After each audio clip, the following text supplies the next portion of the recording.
सर्दियों की ख़ास सौगात सरसों का साग। तो ये खाना किसको पसंद नहीं होता। हर कोई चाहता है सरसों का साग सर्दी में ज़्यादा से ज़्यादा बनाकर खाया जाए। लेकिन जब इसको पकाने की बात आती है तो हर कोई घबराता है, क्योंकि इसको पकाने में लगती है बहुत ज़्यादा मेहनत और टाइम। तो आज आपकी ये मुश्किल दूर करने वाली हूँ। पहले ज़माने में जो काम हाथ से किए जाते थे, दौर जदीद में उन कामों की जगह आजकल मशीनों ने ले ली है। बिल्कुल इसी तरह से अब खाने पकाने के स्टाइल भी चेंज हो गए हैं। अब अपने लिए हर कोई आसानी करना चाहता है, टाइम की कमी है, हर कोई चाहता है कम मेहनत में अच्छा खाना हमें खाने को मिल जाए। तो आज आपको बिल्कुल वही रेसिपी देने वाली हूँ। सिर्फ़ 30 मिनट में आपको साग पकाने की बहुत ही ज़बरदस्त सी रेसिपी दूँगी। तो फिर देर किस बात की है, चलिए इसको बनाना स्टार्ट करते हैं। बिस्मिल्लाहिर्रहमानिर्रहीम।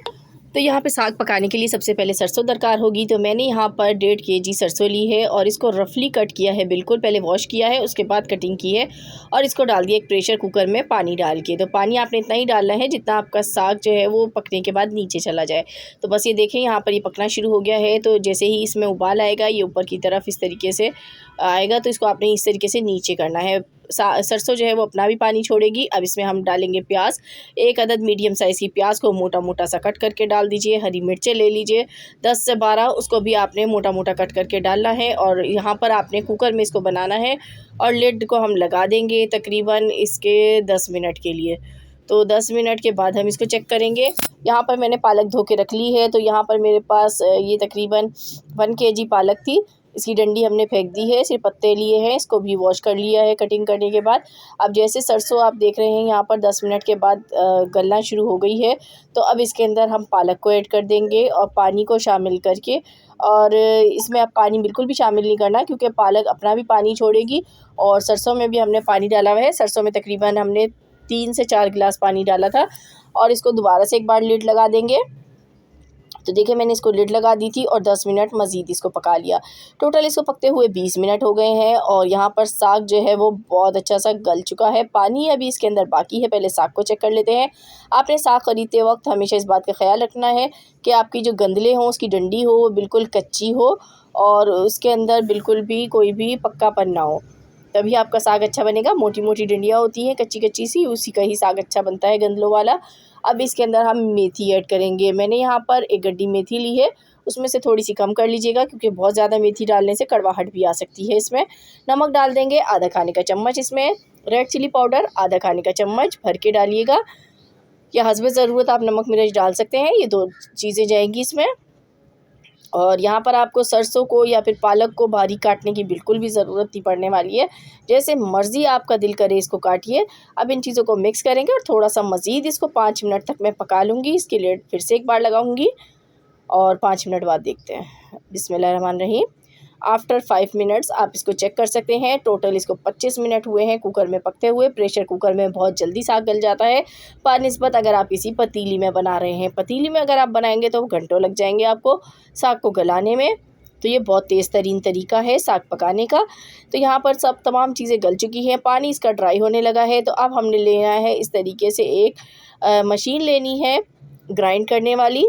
इलेक्ट्रिक आपने मशीन लेनी है, इससे आसानी से ग्राइंड हो जाएगा। अगर नहीं है तो भी कोई बात नहीं, आपने हाथ से जो घोटने वाला होता है उससे घोट लेना है इसको।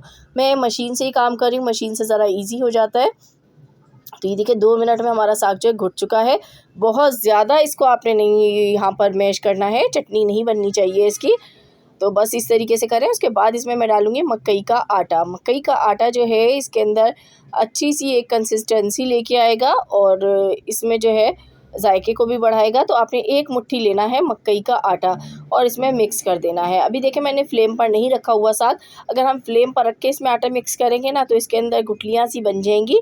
तो आपने इसको फ्लेम से उतार के उसके बाद ही इसमें आटा ऐड करना है और अच्छी तरह से मिक्स कर लेना है। तो बस ये देखिए मिक्स कर लिया। अब इसको मज़ीद पकाएंगे 5 मिनट तक, ताकि ये थोड़ा सा गाढ़ा भी हो जाए। जो हल्का फुल्का इसमें पानी रह गया है वो भी हमने ड्राई कर लेना है। 5 मिनट तक इसको पका लेंगे और इसका जो पानी है थोड़ा सा ड्राई कर लूँगी मैं यहाँ पर, क्योंकि साग जो है थोड़ा सा थिक अच्छा लगता है, बहुत ज़्यादा पतला साग बिल्कुल भी अच्छा नहीं लगता है। तो देखिए पक पक के इसका पानी जो है बिल्कुल ड्राई हो गया है और बहुत अच्छी सी इसमें यकजानियत भी आ गई है। तो लास्ट में इसमें आपने हरा धनिया डालना है। तो ये 1 गड्डी हरा धनिया ले लें और वो डाल दें इसके अंदर। इससे बहुत अच्छा सा जायका आएगा, इसमें खुशबू पैदा होगी। मिक्स कर लेते हैं एक बार। तो बस अब फ्लेम को ऑफ़ कर दीजिए यहाँ पर और साग बिल्कुल हमारा तैयार है। अब इसका ज़बरदस्त सा एक तड़का रेडी करेंगे, जिसकी खुशबू से जो है साग की जो जायका होता है वो 100 गुना बढ़ जाता है। तो ये तड़का रेडी करने का तरीका देख लें आप लोग। यहाँ पे सबसे पहले मैंने एक पैन लिया, उसमें कुकिंग ऑयल डाल दिया है, इसको गर्म कर लेंगे। आधा कप है कुकिंग ऑयल। अब इसमें मैंने साबुत लाल मिर्च डाल दी है 7 से 8। साथ ही लहसुन लिया है मैंने चॉप किया हुआ, 5 से 6 कलियाँ लेनी है आपने, उसको चॉप कर लें बारीक बारीक। अदरक ले लें आधी इंच का टुकड़ा, उसको भी आपने जूनियर कट कर लेना है। ये इसमें डाल दूँगी और इन दोनों चीज़ों को हमने थोड़ा सा पकाना है ताकि कलर आ जाए लहसुन पे थोड़ा सा और अदरक पे भी हल्का सा।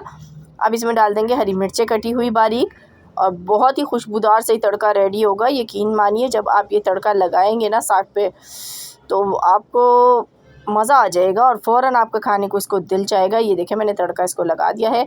तड़का लगाने के बाद बस आपने इसको मिक्स करना है और कुछ भी नहीं करना।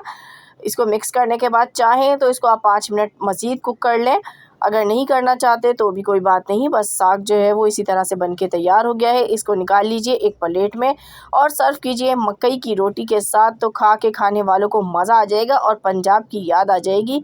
इतना मज़ेदार सा साग हमने कितने आसान तरीके से सिर्फ आधे घंटे में तैयार कर लिया। कैसी लगी आज की रेसिपी कमेंट बॉक्स में बताइएगा। वीडियो को लाइक, चैनल को सब्सक्राइब करना बिल्कुल मत भूलिएगा। अल्लाह हाफिज़।